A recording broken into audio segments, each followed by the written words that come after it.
Madame la conseillère régionale, Chère Marianne Duranton, Monsieur le Président du réseau citoyen La Coordination des Berbères de France, Monsieur Yazimik Doumi, Madame la Présidente départementale, chère Souad Slimani, Monsieur le Délégué Général, Monsieur Moustapha Saadi, Monsieur le Conseiller Régional également.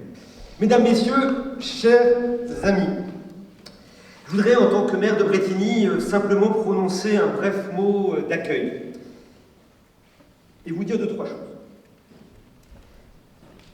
Dire avant tout à quel point je suis heureux que Brétigny puisse accueillir ces estivales. Parce qu'on sait trop peu de choses des Berbères. On sait que leur histoire, votre histoire, est enchevêtrée, compliquée, mouvante, mais aussi multiséculaire et même multimillénaire. On sait que le peuple berbère avait toute raison de disparaître, soit par assimilation, soit par conquête, soit encore par défaut d'État, l'État qui reste le principal cadre protecteur des nations. Mais l'on sait aussi, surtout, que votre peuple fier, votre nation, par sa faculté d'adaptation, par sa capacité d'évoluer, s'est défait de tous ces écueils.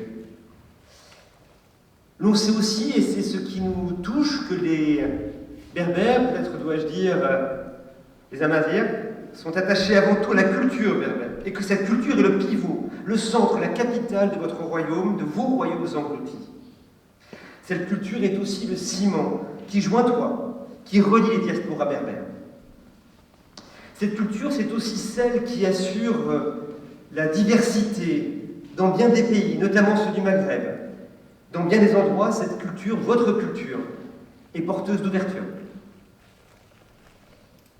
Alors, de votre culture, on connaît bien sûr Mathieu Lounès, au destin tragique, à qui vous avez rendu hommage à Morsan le mois dernier. On connaît aussi Jean Ambrouche, le poète mystique, déchiré, un des grands poètes français de la mort, qui parle du déchirement et des tombes ancestrales qui ne m'abriteront pas. Lire la poésie à Montrouge peut renvoyer à la lecture de bien des poètes francophones. Mais j'aurais dû entendre, j'aurais dû comprendre plus jeune que c'était aussi une porte ouverte à l'océan incommensurable de la poésie berbère exprimée en de multiples langues et dont on m'a dit tant de bien. Alors bien sûr, la culture berbère, c'est aussi une cuisine que chacun connaît, c'est une musique envoûtante qu'on pourra découvrir également tout à l'heure, c'est une orfèvrerie rare, c'est bien des choses en somme. Et permettez-moi, en marge de ce mot d'accueil, d'exprimer un sentiment personnel. À mes yeux, la culture berbère, c'est aussi l'art du tatouage. À une époque où bien des peuples européens s'adonnent massivement au tatouage, je sens que cette mode est un fondement historique ou culturel. Je dois avouer que les tatouages que je trouve particulièrement beaux, que je trouve vraiment beaux, car de toute évidence chargés de sens, ce sont les tatouages maoris de Nouvelle-Zélande et les tatouages berbères. Dans les deux cas, très différents, ils renvoient à l'histoire d'avant l'histoire, à des croyances, à des cosmologies, à un art sans âge, sans temps. Et dans les deux cas, ils émeuvent en ce qu'ils font lien avec des amis proches qui ont vécu, voilà, bien plus de 2000 ans. Alors, chers amis, ces quelques mots simplement pour vous accueillir, vous dire que vous êtes à Brétigny chez vous. Certains sont brétignolais, mais nombre d'entre vous viennent de plus loin. Soyez assurés que la ville de Brétigny est accueillante à tous, mais qu'elle est l'amie de ceux qui, comme vous, défendent un projet culturel, civilisationnel, un projet humain. Chers amis, c'est donc la ville de Brétigny conçoit, je le dis, comme un honneur, le plaisir de vous accueillir, comme la République française accueille bien volontiers tous ceux qui respectent ses valeurs, ses principes. Elle accueille bien volontiers les femmes et les hommes venus des peuples fiers. Alors je suis heureux que mon amie Marianne ait pensé à Brétigny pour cet événement. Heureux que Madame la Présidente, Souad Slimani, m'ait demandé de le tenir ici. Et je suis heureux qu'en cette date, cela ait été possible dans un délai assez court. Je suis heureux également de penser que cela pourrait ne pas être sans suite. Je vous souhaite donc une heureuse rencontre, une belle soirée, que vive dans nos cœurs la culture berbère, que vive au sein de notre République le sentiment fort des hautes cultures, de haute élévation, de haute lignée. Alors, chers amis, vive les estivales.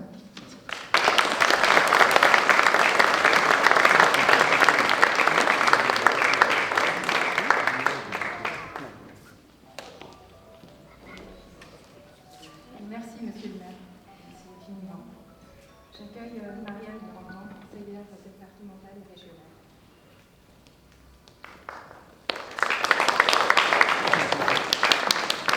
Bonjour à tous, je vous rassure, je ne vais pas parler très longtemps. Je tenais à féliciter mon ami Nicolas Méhari pour ce très beau discours, très riche de références à la culture berbère que je découvre moi petit à petit avec l'œil avisé et sage de Moustapha Saadi qui siège avec moi à la région et qui à chaque instant réussit à instiller, à distiller cette culture berbère et cette réflexion et comment dire, ce tempérament qui fait le vôtre. Je crois que c'est ça aussi, cette indépendance, cette liberté, cette fierté qui fait la vôtre et qui est très importante. Et c'est ce qui certainement qui vous a permis de résister malgré les volontés de vous détruire, de vous annihiler, malgré une diaspora très forte, une venue en France nombreuse, et de rester authentique dans ce que vous êtes. Moi, c'est ce que je ressens de votre culture, une authenticité, une vérité. Et ce qui est important aujourd'hui dans le monde que nous vivons, d'avoir cette authenticité, cette vérité. Et que quelle que soit l'origine d'où on vient, qu'on vienne d'Algérie, qu'on vienne du Maroc, qu'on vienne de Tunisie, qu'on vienne d'autres pays d'Afrique, d'avoir ce lien, ce ferment commun, ce lien commun qui fait que, eh bien, on peut être à la fois d'un pays, mais d'une culture différente. Et c'est une force d'intégration, une force d'identification.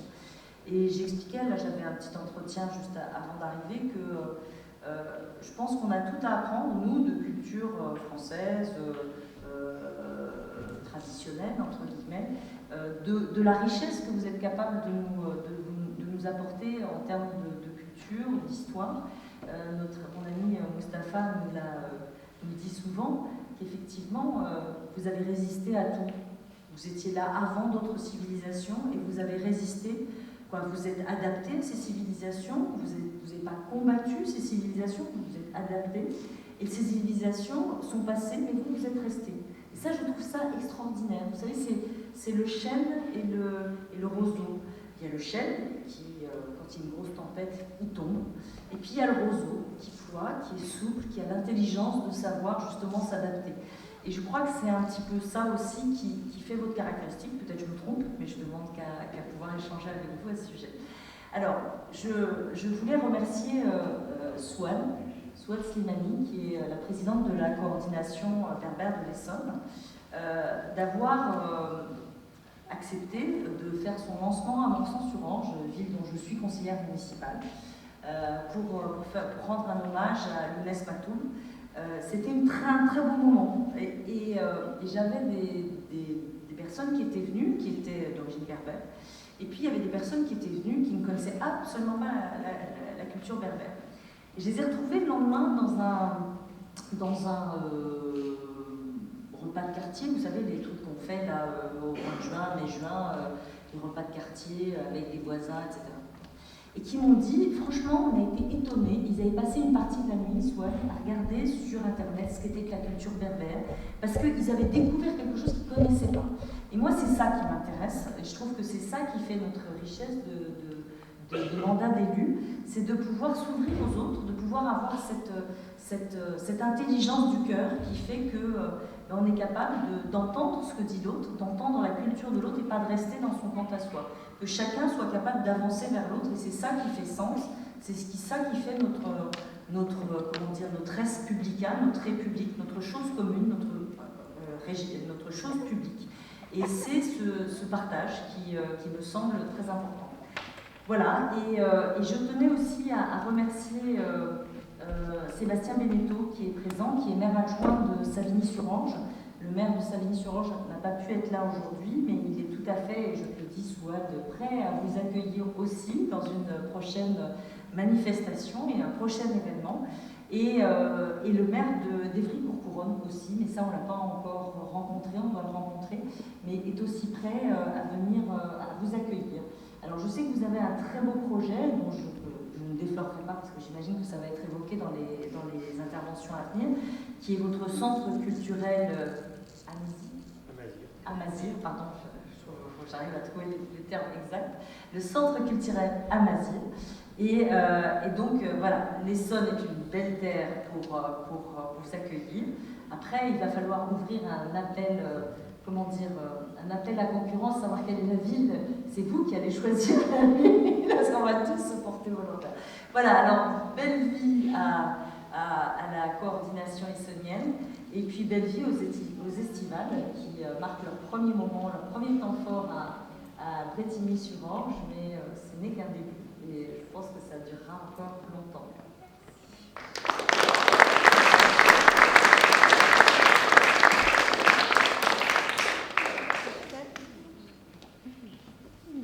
J'accueille la Yazbek Mouli.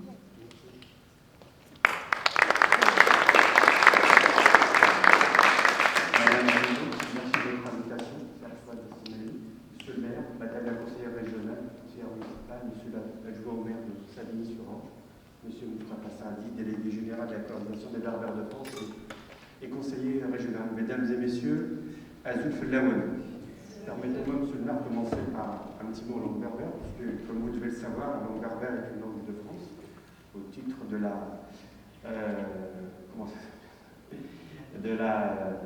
Convention européenne des langues, de la Charte européenne, merci, des langues et cultures régionales et minoritaires.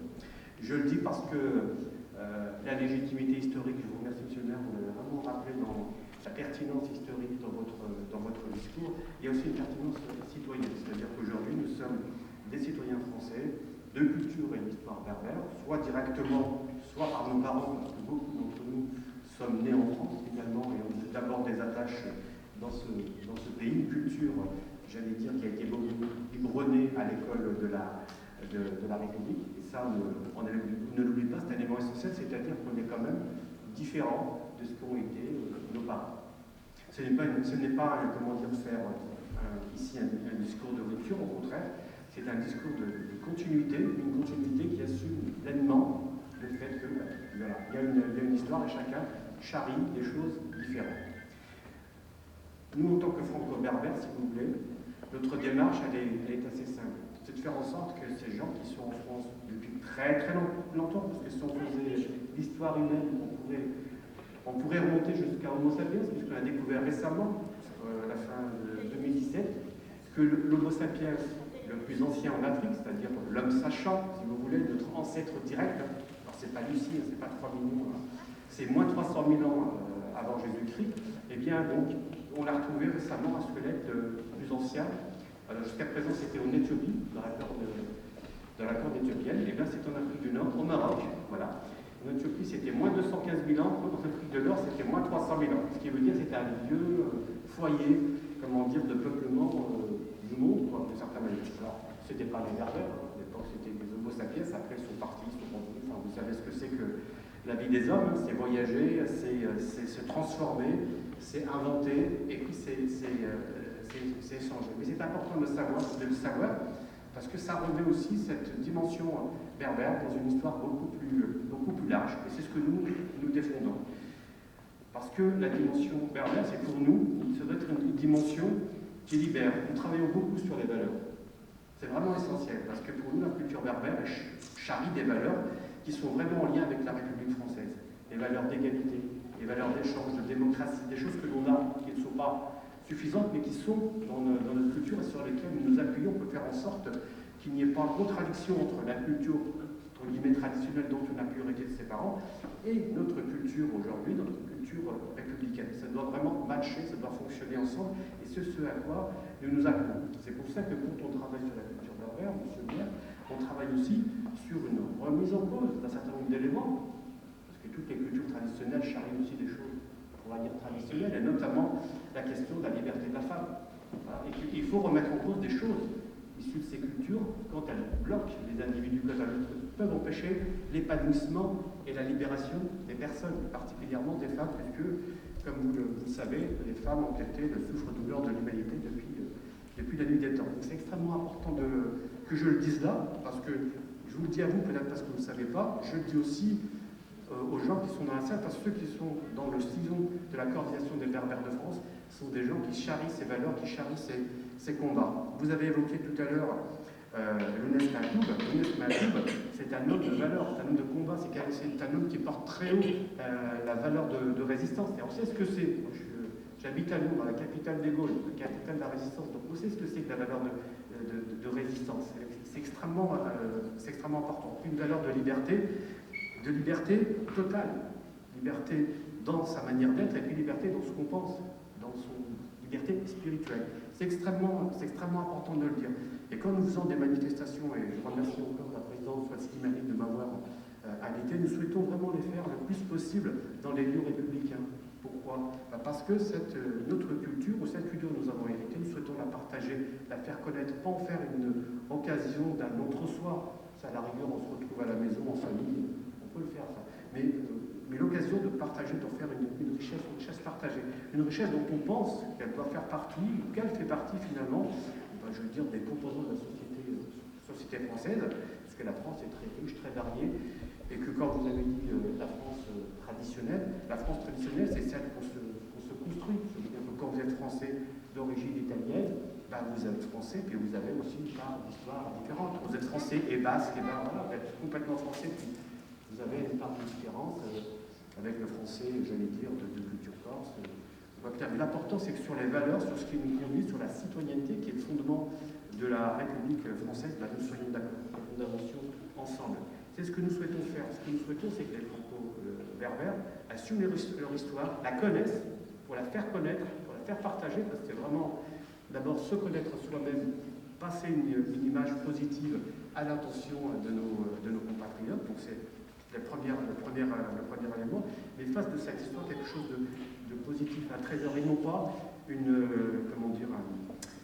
un sac à difficulté qu'on charrie comme une honte. Je rappelle que les Berbères, et notamment au 19e ou 20e siècle, ont apporté énormément à ce pays. Alors, dans le contexte de la colonisation, je ne vais pas y revenir aujourd'hui, ce serait trop long, mais ils ont participé dans l'essentiel aux guerres que la France a connues. Je rappelle que les premiers immigrés étaient des militaires, c'était un contingent militaire de Zouaves, en 1870, avec la guerre contre la Prusse.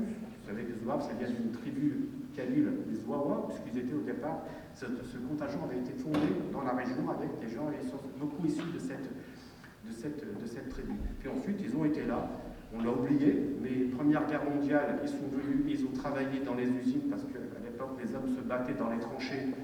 Ça a été l'occasion pour les familles françaises de se libérer, d'aller au travail, mais ce n'était pas suffisant, donc on a fait venir des gens d'Afrique du Nord qui ont beaucoup, et ceux qui sont allés combattre, il y a aussi beaucoup qui ont travaillé dans les usines, dans les savonneries à Marseille, etc.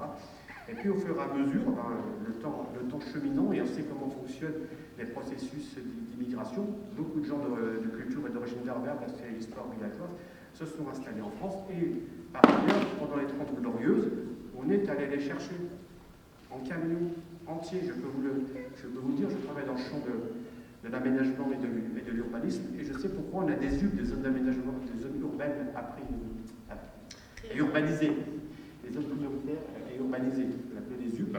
Voilà, c'était parce qu'on a ramené en masse des populations pour travailler dans les usines. Moi, je travaille beaucoup sur l'Est lyonnais, c'est une zone où il y a énormément d'emplois, verriers, etc. Eh bien, on a fait des zones d'habitation sociale parce qu'il fallait très très vite faire du logement pour ces populations qui ont apporté leur contribution à la reconstruction de la France après la Deuxième Guerre mondiale. Donc, beaucoup d'apports très, très positifs. Mais cet apport qui était au départ un apport uniquement de travail, il a changé. Maintenant, c'est aussi un apport culturel, un apport civilisationnel, surtout dans un contexte, j'allais dire, maintenant d'Internet, où nous sommes dans une société de communication. Donc voilà, moi je suis heureux, monsieur le maire, madame la conseillère régionale, mesdames et messieurs, chers amis, d'être ici parce que c'est un lieu de découverte, c'est un lieu d'échange, c'est une prise, j'allais dire, de parole dans l'espace public pour les franco-berbères. Et j'espère que nous pourrons faire beaucoup de choses très positives dans l'avenir dans la région. Je vous remercie à tous.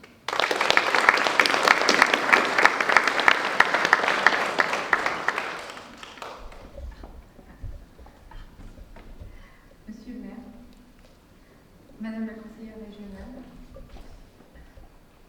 Monsieur l'adjoint au maire, cher président, tout d'abord, je voulais dire qu'en tant que nouvelle responsable de la CBF Essonne, c'est un vrai bonheur de pouvoir partager avec vous cet après-midi d'été berbère.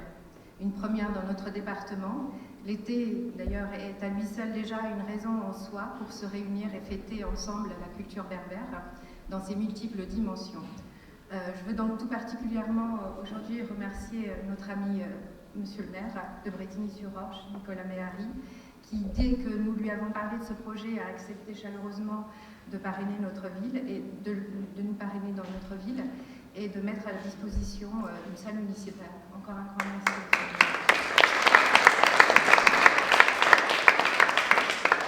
Je salue la présence de Marianne Duranton, conseillère régionale, qui est toujours à l'écoute et de nos projets, tant au niveau départemental que régional.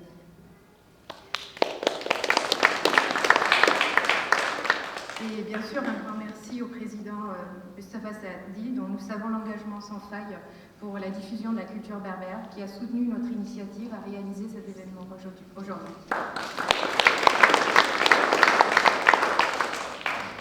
Cet après-midi des Estivales à Mazières s'inscrit dans le cadre d'un projet beaucoup plus global, celui de faire vivre la culture berbère ainsi que ses valeurs et de la faire connaître en France.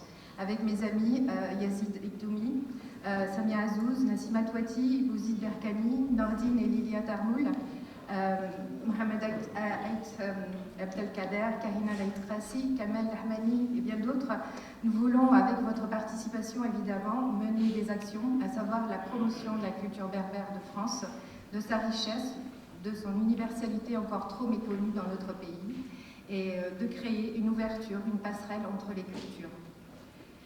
Sous toutes ses formes d'ailleurs, la promotion des valeurs de la République et le rapprochement entre les peuples et les cultures. C'est un challenge pour les organisateurs, je pense notamment à Lamia et Hakima, comme pour nous bénévoles. Un défi, pas toujours facile, mais qui est avant tout un plaisir et un bonheur. Et on va y réussir ensemble. On dit Assa, Azka et Nari Laila. Notre culture continuera d'exister. Je vais pas trop discourir, vous n'êtes pas là pour ça. Donc au programme côté musique, pour ambiancer votre soirée estivale jusqu'à 22h, un groupe Edvalen. Il y aura également des chanteurs qui nous ont fait l'amitié de venir, accompagnés de musiciens. Et enfin, une chorale clôturera la soirée. Vous trouverez par ailleurs différents stands culinaires et puis des stands exposant la culture et l'artisanat berbère sous ces différentes composantes, ainsi que des écrivains et des éditeurs qui vont vous proposer des idées d'ouvrages à mettre dans vos valises cet été. Voilà, enfin, je vous invite à vous rapprocher de mes amis en charge de piloter le projet Ahram Amazir de France, notamment Orida, afin de soutenir la création d'un centre culturel de berbère en France. Toutes les idées et les compétences sont les bienvenues. Et merci Mounata Sapas.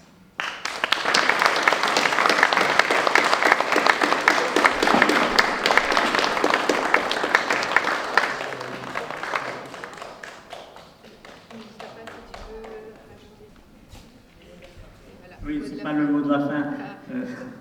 Moi, je voudrais juste remercier et notre présidente, Souad, pour son investissement, son implication et son professionnalisme. Elle apprend très vite et tous ceux qui l'entourent. Bravo, Souad. Voilà. Marianne, pour ton soutien, ta présence.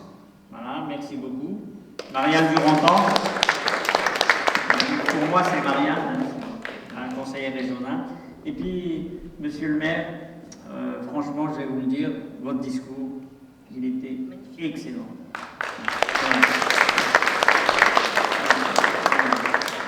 Voilà, merci beaucoup, merci pour votre accueil et le soutien que vous nous apportez. Et à notre président, Merci d'être venu de Lyon et à M. Lagrange. Et merci à vous. Donc, juste, Souad l'a oublié que nous allons assister à des conférences qui seront passionnantes. Amin Chabani, ici présent, professeur d'histoire, va nous conter, nous faire voyager dans l'histoire des Berbères, n'est-ce pas, Amin? Et puis, voilà. Et Monsieur Julien Pêcheur, qui est éditeur, il va aussi nous raconter son voyage qu'il a accompli d'ailleurs avec Hamid en Égypte, à la rencontre des Berbères d'Égypte, du côté de l'oasis de Siwa. Voilà, donc ça va être passionnant, merci.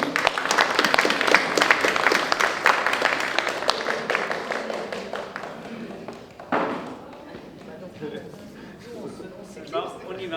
Allez, on y va sur la conférence.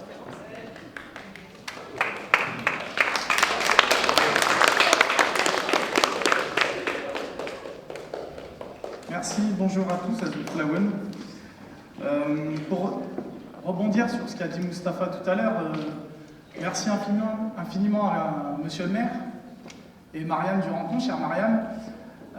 C'est rare que des élus comprennent en fait la question berbère. C'est rare que des termes soient employés comme certains ont été employés aujourd'hui. Vous avez parlé effectivement de questions civilisationnelles et c'est primordial, mais on va y revenir petit à petit. J'avais prévu une version longue pour la conférence avec un PowerPoint, etc., mais ça ne va pas être le cas. Du coup, je vais vous faire quelque chose de condensé parce qu'il fait assez chaud aujourd'hui et que déjà on a eu quand même pas mal de prises de parole.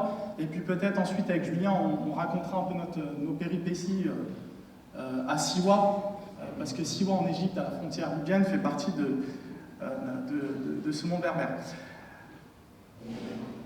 Pour commencer, peut-être vous parler un peu de ce que je fais, pourquoi l'histoire c'est devenu, ça a été une passion, c'est toujours une passion, mais c'est aussi devenu mon métier. Mais vous ne savez pas pourquoi. Deux personnages en fait m'ont fait aimer l'histoire, m'ont passionné, m'ont donné envie de raconter des histoires. D'abord c'est Indiana Jones. Je ne sais pas si vous connaissez Indiana Jones. Ça fait rire certains parce que c'est Harrison Ford qui a incarné ce personnage et dans un de ses films, dans La Dernière Croisade notamment, il est à Petra. Alors je ne sais pas si vous connaissez la cité de Petra, une cité nabatéenne en Jordanie que je vous invite à aller visiter, qui est très jolie, qui est magnifique. Et il doit empêcher en fait les équipes allemandes, à l'époque c'était la Deuxième Guerre mondiale, et Hitler avait monté en place une équipe pour retrouver le fameux Saint Graal. Je ne sais pas si vous connaissez le fameux Saint Graal, il y a plein de légendes qui ont été racontées autour de ça, et on raconte que le Saint Graal en fait est le calice dans lequel Jésus-Christ aurait bu son dernier verre, et celui qui boit l'eau du Saint Graal obtiendrait l'immortalité. Et du coup, en fait, dans son voyage, en fait, les Allemands attrapent son père, puisqu'il a la formule pour trouver, il a le chemin pour trouver ce Saint Graal. Et en fait, pendant le film, vous avez un Allemand qui tire sur son père et qui demande à Indiana Jones, justement, d'aller récupérer le Saint Graal pour les Allemands. Et donc, Indy retrouve le chemin, il a plein de péripéties, à Petra, etc. Et puis, à un moment donné, il tombe sur un vieux croisé. Ces vieux croisés qui ont décidé, sous l'appel d'Urbain II au XIe siècle, d'aller conquérir ce qu'on appelle le Saint-Sépulcre. Et donc, à ce moment-là, il découvre la tombe du vieux croisé, il tombe sur un croisé depuis un certain nombre de siècles, et il tombe là-dessus, il tombe sur lui. L'Allemand suit Indiana Jones et lui dit je vais trouver le calice avant toi. Sauf que l'Allemand se trompe. Il prend un mauvais calice et du coup il meurt sur place en buvant l'eau. Et Indiana Jones, le fait qu'il sache, qu'il connaisse l'histoire du Christ, qu'il connaisse l'histoire des chrétiens, tombe sur le bon calice. Et en tombant sur le bon calice, il sauve son père en fait, il remplit le calice avec de l'eau, et il va sauver son père qui a pris une balle et lui met de l'eau en fait sur son ventre, et c'est comme ça que Indiana Jones sauve son père. Ça c'est le premier élément qui m'a donné envie de faire l'histoire. Je vous ai expliqué aussi pourquoi ensuite. Le deuxième, c'est ma tante. Quand j'étais petit, avec mon papa ici présent et mes parents, on allait tous les ans au Kabylie, Et à l'époque, le village était lycété. Il n'y avait pas d'électricité au village. Et donc, vous aviez ce qu'on appelle un moteur qui alimentait avec de l'essence, etc. Et on n'avait pas de télé, donc des années 80-90. Et notre tante nous racontait des histoires. Et m'a raconté plein d'histoires. La petite sirène, des histoires de saints, etc. Et je ne savais pas du tout ce que c'était. J'avais l'impression d'avoir une télé devant moi. Et ces deux choses, pourquoi je parle d'Indiana Jones et de ma tante, parce que Indiana Jones, avec son savoir, a sauvé son père et quelque part a sauvé l'humanité. Et ma tante